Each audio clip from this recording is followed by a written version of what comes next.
Bavandimwe, ndashimira Imana kubw'ineza yayo ndetse n'imbabazi zayo nyinshi n'urukundo rwayo rwinshi tubonera mu Mwami wacu Yesu Kristo, wapfiriye ibyaha byacu agahambwa ndetse akazuka ngo dutsindishirizwe nawe. Rero abamwizeye bagakizwa nawe bafite ibyo byiringiro kandi ni abaragwa, kandi mu by'ukuri bakunda ijambo ry'Imana ndetse bakaryumvira mu kubaho kwabo kose. Rero tugiye gutangira uruhererekane rw'inyigisho kuri za zaburi z'amazamuka. Ariko mbere ya byose, uyu munsi ndashaka ko dutangira turebera hamwe incamake kuri zaburi, ariko by'umwihariko incamake kuri zaburi z'amazamuka. Abantu benshi usanga bakunda zaburi, nanjye by'umwihariko mu by'ukuri ndazikunda, kandi mu by'ukuri ngewe nzikunda cyane. Iki gitabo cya zaburi ndagikunda. Nagiye ngirirwa rero ubuntu n'Umwami wacu bwo kuzigaho zimwe na zimwe ndetse no kuzigishaho. Rero mu by'ukuri mu byo nabashije kubona ni uko zaburi ari nziza cyane. Muri rusange zaburi ni igitabo cyiza cyane. Rero mu by'ukuri abakristo, itorero uyu munsi dukeneye za zaburi. Dukeneye kumva ibyo Imana itubwira, itwigishiriza muri za zaburi. Niyo mpamvu nifuza ko bavandimwe, muri bike nabashije gusobanukirwa, numvise rero ko ari ngombwa ko tubyigana na bene data, ko tubyigana n'itorero, by'umwihariko hano muri Reformation Baptist Church of Kigali.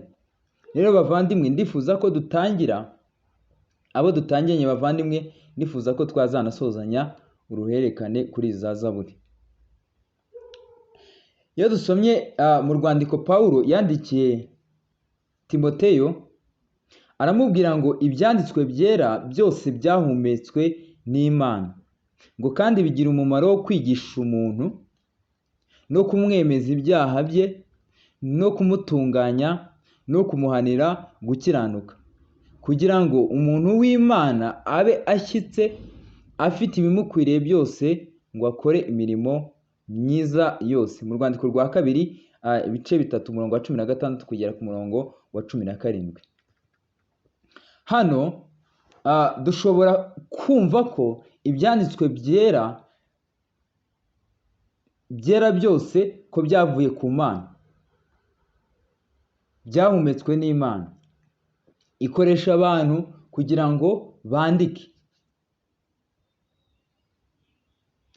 Ibyanditswe byera hano tugomba kumva ko ari isezerano rya kera ndetse n'isezerano rishya. Mu yandi magambo, ni Bibiliya yose igizwe n'ibitabo 66. Ni ibyanditswe byera mu by'ukuri byahumetswe n'Imana. Mujya mwumva hari abantu bavuga ngo muri Bibiliya harimo ijambo ry'Imana, ariko mu by'ukuri Bibiliya yose ni ijambo ry'Imana, ni ibyahumetswe n'Imana. Ntabwo Bibiliya yo ivuga ngo hari bimwe byahumetswe n'Imana ngo hari n'ibindi, oya. Ahubwo Bibiliya iravuga ngo ibyanditswe byera byose ni ibyahumetswe n'Imana. Rero iyo ibyanditswe byera bivuze, Imana ibivuze. Iyo ibyanditswe byera bivuze, Imana ibivuze. Rero igihe turimo, cyane cyane hano iwacu mu Rwanda, abantu benshi mu by'ukuri ntibizera yuko ibyanditswe byera iyo bivuze aba ari Imana ivuze. Hari n'abandi batabihakana mu magambo, ariko bakabihakanisha kutabyitaho, kutabiha agaciro. Ahubwo ugasanga mu by'ukuri abiyita abahanuzi benshi uyu munsi abantu aribo bakurikira ngo nibo bavuga amagambo avuye ku Mana. Hari umuntu umwe wahoze amuha urugero ambwira ngo kera ngo babaga bari mu cyumba cy'amasengesho, urumva nyine basomaga Bibiliya bakayisoma, ariko umuhanuzi ngo iyo yabaga ataravuga ngo Imana ngo yabaga itaravuga. Muri kubyumva?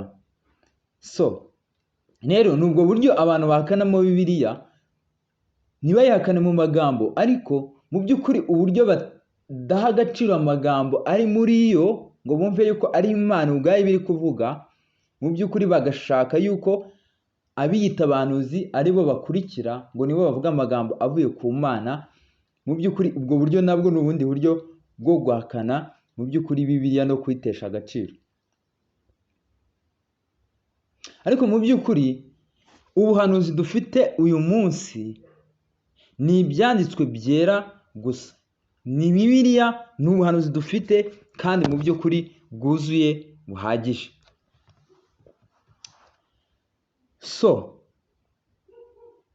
Ikindi tugomba kumva Pawulo ari kugaragaza ni uko ibyanditswe byera bihagije rwose, birahagije mu kutumenyesha ibyo Imana ishaka ko tumenya byose, kuko ibyanditswe byera biratwigisha, ibyanditswe byera biratwigisha rwose, bidufitiye umumaro kubera yuko mu byanditswe byera biduha inyigisho nzima.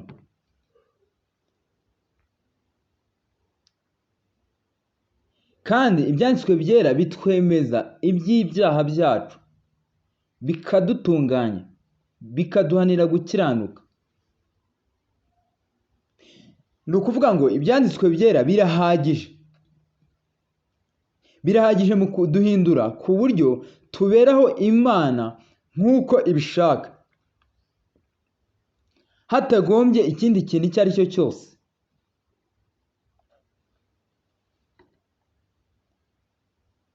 Ni ukuvuga ngo ibyanditswe byera bigira umuntu kuba ashyitse kandi afite ibimukwiriye byose kugira ngo akore imirimo myiza.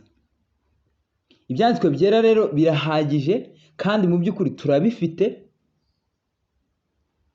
ahubwo umukoro dufite njyewe nawe uyu munsi ni uwo kubijyamo umunsi ku wundi, tukumva ibyo Imana itwigishirizamo, tugakomeza dusenga cyane dusaba Mwuka Wera ngo aduhe kurushaho gusobanukirwa kandi no kudushoboza kumvira iryo jambo ubuzima bwose bwacu.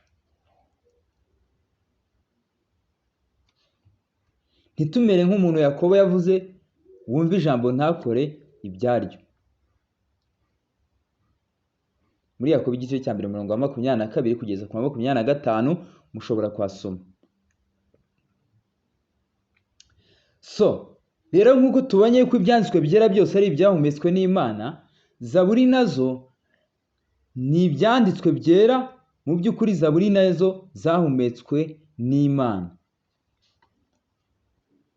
Rero kubera iyo mpamvu ihagije, dukwiriye kwita kuri za Zaburi cyane, tukaziga, tukazisobanukirwa, zigahindura imitekerereze yacu n'ingeso zacu.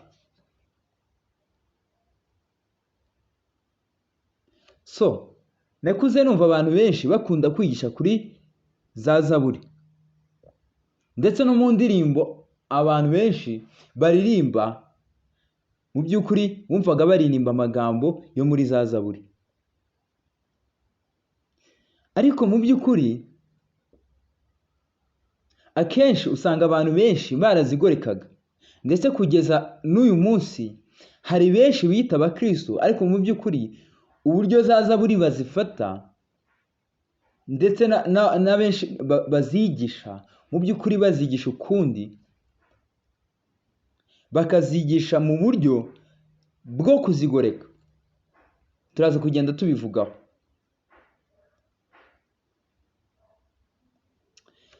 Petero yaranditse agaragaza nyine uburyo ibyo intumwa Pawulo yanditse, mu byanditswe nyine mu byo intumwa Pawulo ngo yanditse, ngo hari abantu babaswa babigoreka, ngo si byo byonyine gusa, ngo ndetse ngo ni nako bagira ngo ibyanditswe bindi bakizanira kurimbuka. Mu rwandiko rwa kabiri Petero yanditse ibice 3 umurongo wa 15 ndetse n'uwa 16. Mu by'ukuri Zaburi nazo nuko usanga abantu bazigira, nuko abantu benshi bazigoreka,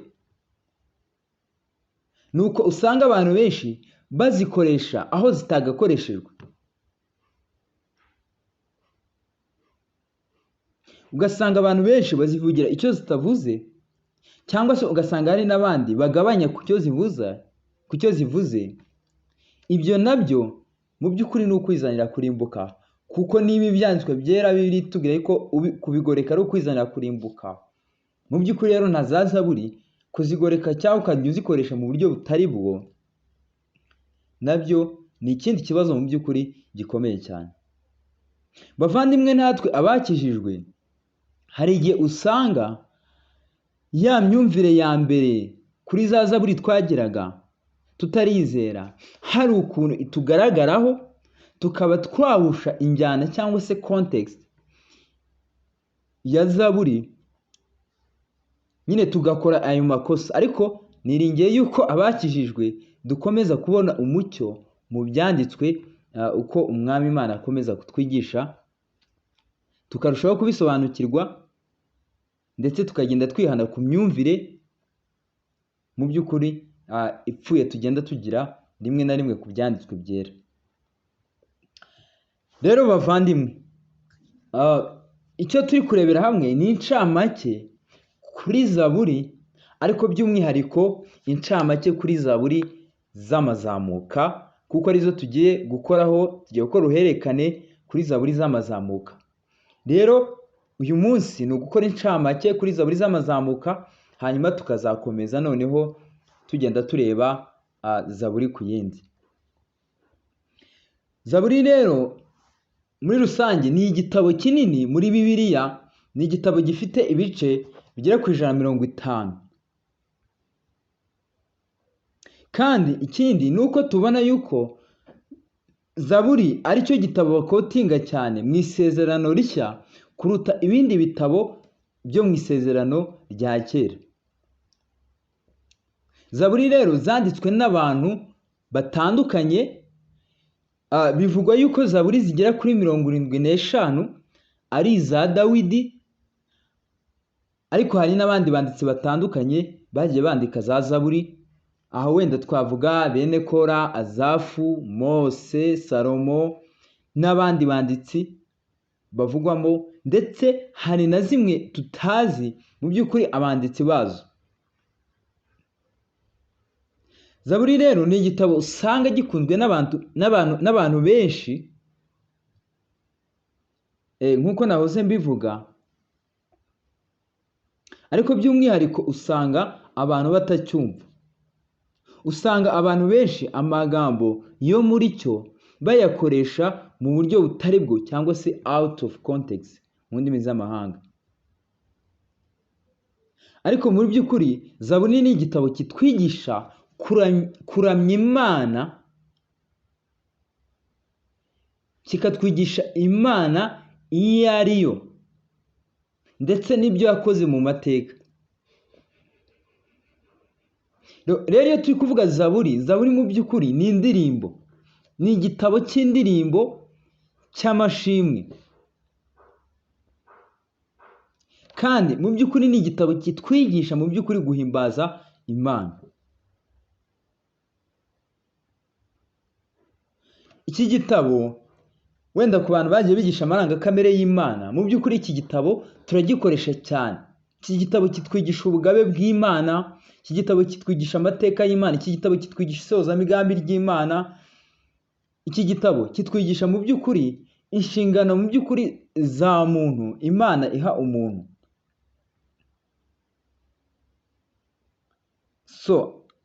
Mu by'ukuri nushaka kureba nk'amarangakamere y'Imana agenda agaragara muri igitabo cya Zaburi, burya Imana ishobora byose, burya Imana yahozeho kuva iteka ryose kugera iteka ryose, uburyo Imana nyine igira urukundo, imbabazi n'ayandi marangakamere y'Imana. Mu by'ukuri iki gitabo cya Zaburi kiri mu bitabo bitwigisha by'umwihariko tugasobanukirwa Imana iyo ari yo, kuko Imana yivuga muri iki gitabo mu by'ukuri. Rero mu by'ukuri ntitwashidikanya yuko iki gitabo cya Zaburi cyari igitabo cy'indirimbo ndetse n'amasengesho ku Bisiraheli. Rero natwe mu by'ukuri turaza kubireba, iki gitabo kuri twebwe ni igitabo gikomeye. Mu by'ukuri izi ndirimbo, izi za Zaburi ni igitabo mu by'ukuri tugomba kuririmbiramo indirimbo zacu, tugasengeramo mu gihe dusenga amasengesho yacu. Ni igitabo tugomba gukoreramo meditation, kwibwira ibyanditswe, kubyibwira. Reka mbahe amagambo y'umugabo John Calvin ukuntu yavuze kuri iki gitabo cya Zaburi. Calvin yaravuze ngo nyine iki gitabo cya Zaburi mu by'ukuri yakise ko ari igitabo cy'ubumenyi, ngo ni igitabo cy'ubumenyi ngo bw'ibigize ubugingo. The anatomy is the book of anatomy of all parts of the soul. Yakise ko ari igitabo ngo cy'ubumenyi bw'ibigize ubugingo byose, cyangwa se the anatomy of all parts of the soul. Ikindi akomeza avuga ko ngo Zaburi ziha uwizera amagambo akwiriye yo gusenga.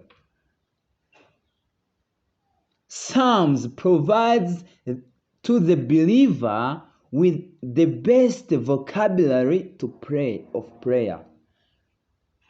Psalms provides the believer with the best vocabulary of prayer.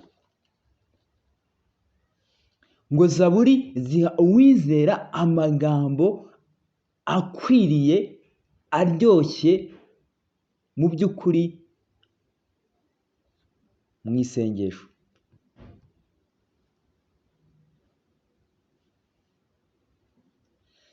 Rero muri iki gitabo hari zimwe muri za Zaburi zivugwa ko ari Zaburi z'amazamuka cyangwa se songs of ascent. Izo Zaburi rero ni ukuva kuri Zaburi y'120 kugeza kuri Zaburi y'134. Izo nizo Zaburi tuzakora, ni rwo ruhererekane tuzakora. Izo Zaburi rero uko ari 15 tubona yuko ziba zifite akenshi zitangizwa n'amagambo agaragaza yuko ngo ari Zaburi z'amazamuka. Rero muri Zaburi z'amazamuka enye muri zo ni za Dawidi: Zaburi 122, Zaburi 124, Zaburi 131, Zaburi 133. Izo Zaburi kuko ari enye ni zanditswe na Dawidi. Ndetse na Zaburi 127 tubona ko ari Zaburi ya Salomo. Izindi mu by'ukuri ntabwo tuzi abanditsi bazo, ariko bivugwa ko ahari izi ngizi abanditsi bazo batazwi, bivugwa yuko ngo ahari hari zaba zaranditswe na Ezra.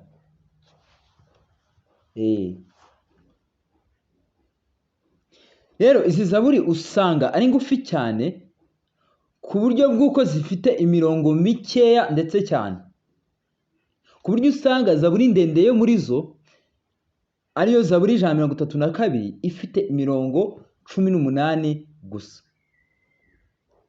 Umugabo witwa Phil Johnson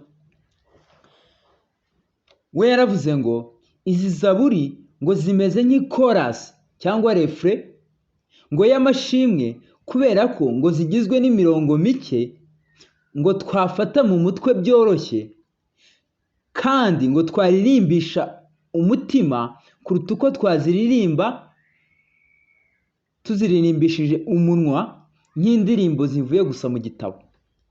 Kambisubiremo, yaravuze ngo izi zaburi zimeze nk'ikorasi cyangwa se refure y'amashimwe kubera ko zigizwe n'imirongo mikeya twabasha gufata mu mutwe byoroshye kandi twaririmbisha umutima kuruta uko twaririmbisha umunwa nk'indirimbo zivuye mu gitabo gusa.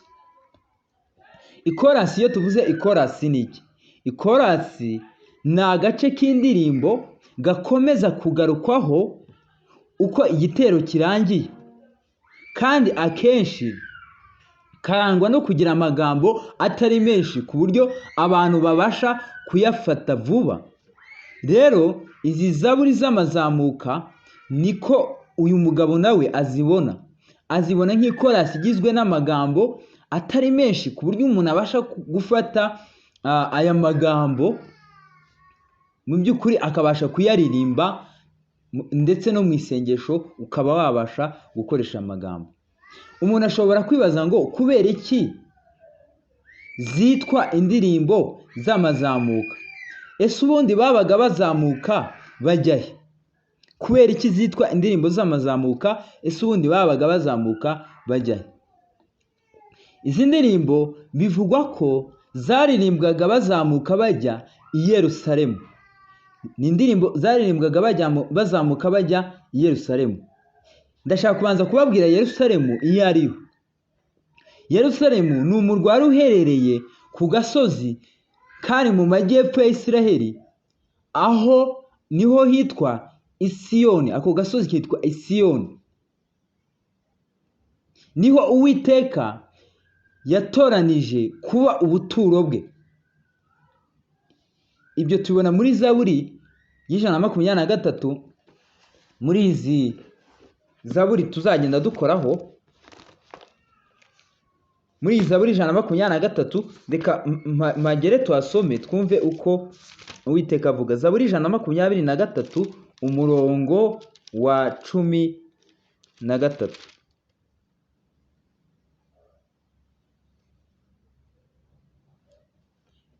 Ntabwo ari Zaburi 120, ni Zaburi 133 umurongo wa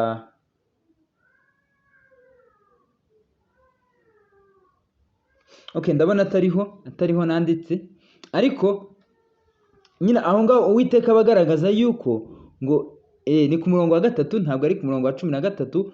Ni Zaburi y'123, Zaburi 133 umurongo wa 3. Haravuga ngo kandi bimeze nk'ikime cyo kuri Herimoni kimanuka kikajya i Siyoni, kuko ariho Uwiteka yategekeye umugisha. Aho ngaho i Siyoni ngo niho Uwiteka yategekeye umugisha. So hari n'indi Zaburi igaragaza Uwiteka avuga yuko ngo i Siyoni ngo ariho ngo yitoranyirije kuba ubuturo bwe. Aho ngaho rero i Siyoni tubona yuko baharamirizaga Imana. Muribuka muri Zaburi y'137 nayo, muribuka Abisiraheli,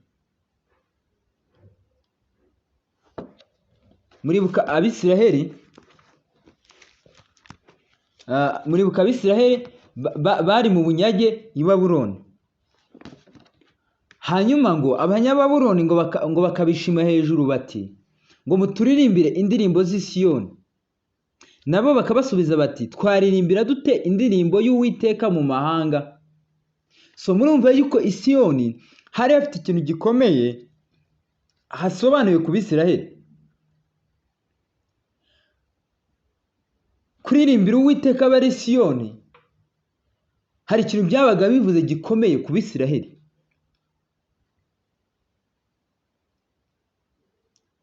Mu by'ukuri ahangaha i Siyoni nanone bivugwa yuko ahari Yosefu na Mariya nabo baririmbye mu by'ukuri izi ndirimbo, nabo ngo bajya gusenga i Yerusalemu. Murabyibuka mu gihe umwami Yesu yari muto ari umwana ko bagiye gusenga nabo i Yerusalemu, ndetse bakaza no kumusigayo, bakaza kugaruka bamushaka. ndetse binavugwa yuko Yesu hamwe n'abigishwa be nanone nabo ngo baririmbye izi zaburi ngo z'amazamuka bajya nabo i Yerusalemu.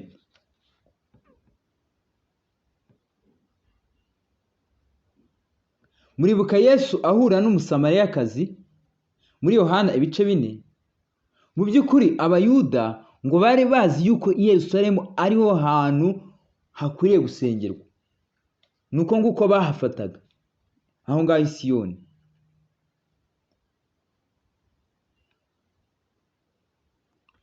Hari imihango yabo ngo bajyaga kwizihiza i Yerusalemu buri mwaka. Rero bazamukaga bajya i Yerusalemu, babaga bafite urwo rugendo rwo kujya i Yerusalemu aho ngaho i Siyoni. Urwo rugendo babaga bafite ngo rwabaga ari urugendo rutoroshye. Umugabo witwa Steven Lawson avuga yuko ngo kuzamuka bajya i Yerusalemu ngo habaga ari ahantu hagoye cyane. Igihe babaga bazamuka bajya i Yerusalemu ngo ku buryo ngo bahaboneraga amakuba menshi, ngo baterwaga n'abajura. Muribuka mu mugani w'umusamariya mwiza cyangwa se Parable of Good Samaritan muri Luka 10:29 kugeza kwa 30. Reka tuhasome Luka igice cya 10:29 kugeza kwa 30. Aravuga ngo ariko uwo ashatse kwigira shyashya abaza Yesu ati, harya mugenzi wanjye ninde? Yesu aramusubiza ati, hariho umuntu wavaga i Yerusalemu amanuka i Yeriko, agwa mu gico cy'abambuzi, baramwambura, baramukubita, barigendera, bamusiga ashigajeho gato agapfa. Murumva uko urugendo rwabaga rumeze. Yesu ari guca umugani agaragaza umuntu wari uvuye i Yerusalemu agahura n'abambuzi, bakamukubita ndetse ngo bakamusiga ashigaje aho gato kugira ngo apfe. Uwo muntu ngo yavaga i Yerusalemu amanuka i Yeriko. Murumva rwa rugendo nyine rwo kujya i Yerusalemu no kuva i Yerusalemu, murumva ukuntu nyine rwabaga rumeze. Rwabaga ari urugendo rurimo abambuzi, rwabaga ari urugendo rutoroshye. Nuko urwo rugendo rwabaga rumeze, rwabaga rurimo amakuba. Ntabwo ari abajura gusa, ahubwo ngo habaga ari ahantu ngo hari izuba ryinshi cyane. Mu by'ukuri ngo ikindi ni uko ngo urugendo rwabaga ari urugendo rurerure cyane. Wenda tuzagenda tubibona by'umwihariko, tuzagenda tureba iby'uru rugendo uko tuzagenda turushaho kureba izi za Zaburi. Rero hari byinshi twakwigira mu by'ukuri muri izi za Zaburi. Ndatinze cyane kuko ari incamake twarebaga, tuzahita dutangira kwiga Zaburi ya mbere. Icya mbere bavandimwe, twabonye yuko dukwiye kuririmba izi Zaburi, kuko turi kubona yuko Abisirayeli baraziririmbaga bajya i Yerusalemu ari abagenzi. Bavandimwe, natwe tuzi ko turi abagenzi, turi mu rugendo. Urugendo turimo ntabwo ari urugendo rwo kujya ku musozi runaka cyangwa se mu murwa runaka, ahubwo urugendo dufite ni urwo tutabasha kurebesha amaso, ariko turi mu rugendo. Hari umuririmbyi yaririmbye ngo uru rugendo ngo mfite ngo ni urwo kujya mu ijuru, ngo umukiza niyari ngo nanjye nkwiye kujyayo. Abakristo rero ni abantu dukeneye izi Zaburi. Izi Zaburi rero zifitiye umumaro abizera n'itorero uyu munsi mu kudutera imbaraga, mu kuduhumuriza, mu kudukomeza mu rugendo rwacu dufite. Kandi natwe urugendo dufite ni urugendo rugoye cyane. Ni urugendo duhuramo n'amakuba n'akarengane, kubabazwa. Ni urugendo duhura n'abanzi baturasa imyambi. Ni urugendo duhura n'abanzi baturwanya cyane. ni urugendo duhuramo n'abanzi bashaka kutwihebesha, ni urugendo duhuramo n'abanzi bakomeye cyane. Mu by'ukuri aba banzi wenda tuzagenda tubavugamo. Abanzi dufite isi mu by'ukuri ni umwanzi ukomeye utatworoheye nk'abizera. Dufite kamere ubwacu itatworoheye irarikira ikibi gusa. Dufite ndetse na Satani nawe uhora aduhiga. Rero bavandimwe nk'itorero dukeneye izi zaburi mu buryo bw'uko izi zaburi zatubera inkomezi, zadutera umwete mu gukomeza urugendo. Bavandimwe tudacogora, tutamanika amaboko ngo tuvuge turatsinzwe. Bibiliya idusezeranya yuko mu by'ukuri hari ukurindwa kw'abera kuzageza ku iherezo. Ariko nanone Bibiliya ikagaragaza inshingano ku bizera mu by'ukuri bafite mu kugira ngo bakomeze urwo rugendo, bashikame mu gukora neza, bashikame mu kugenda nk'uko umwami ashaka, bamunezeza. Rero mu kugira ngo dushobore gukora izo nshingano dukeneye kujya muri za zaburi kugira ngo tubashe kumenya uburyo abanyazaburi bishingikirizaga ku Mana muri urugendo rwabo rwabaga rukomeye, mu buryo basengaga Imana, mu buryo baririmbaga Imana, nyine ubwo buryo barimbiraga Imana, mu buryo bwose bambazaga Imana. Natwe akaba ari bwo buryo twambaza Imana kugira ngo muri urugendo rwacu turimo tuzabashe kurusohoza amahoro.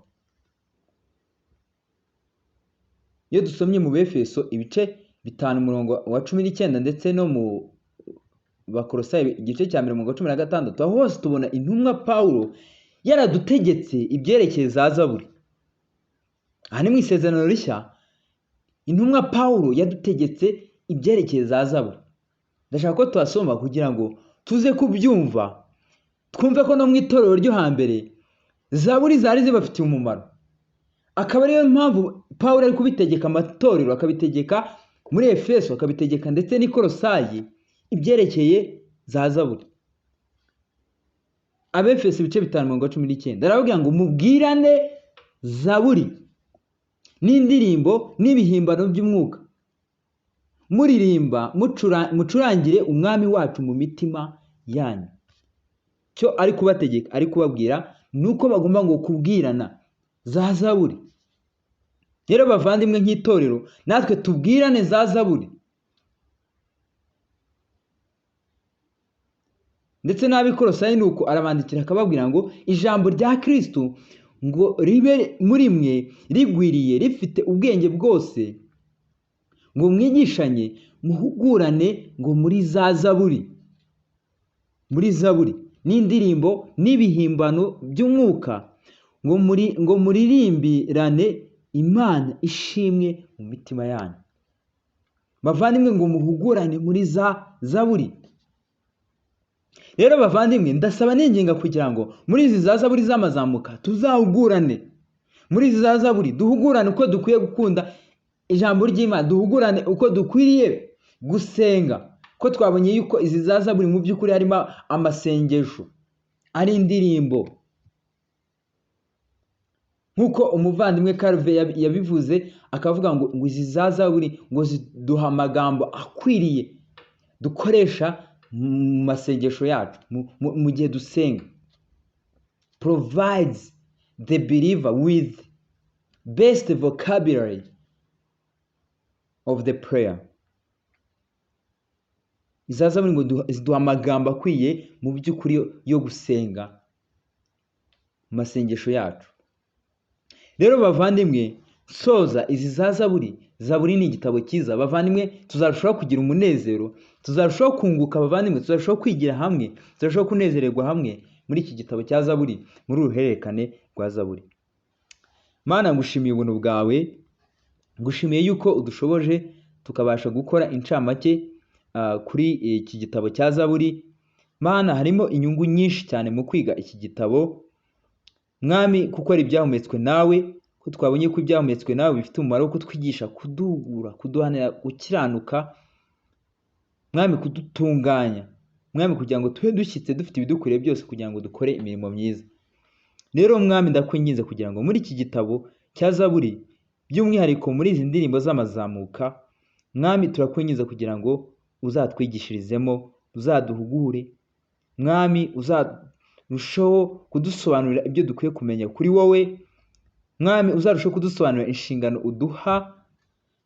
Mwami ndakwinginze, ningingiye buri muntu wese tuzagendana muri uru rugendo mwami, nanjye uzanshoboze, twese uzadushoboze mwami, mu kugira ngo tugendane muri za Zaburi, tuzazisoze dufite umunezero, dufite kurushaho kunguka kumenya mwami.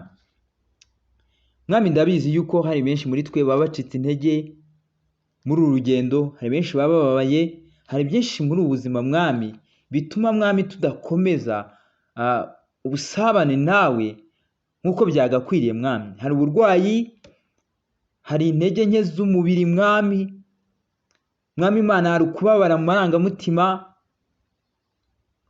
mwami Imana hari ugucika intege kubera ibyaha, intambara n'ibyaha zitandukanye,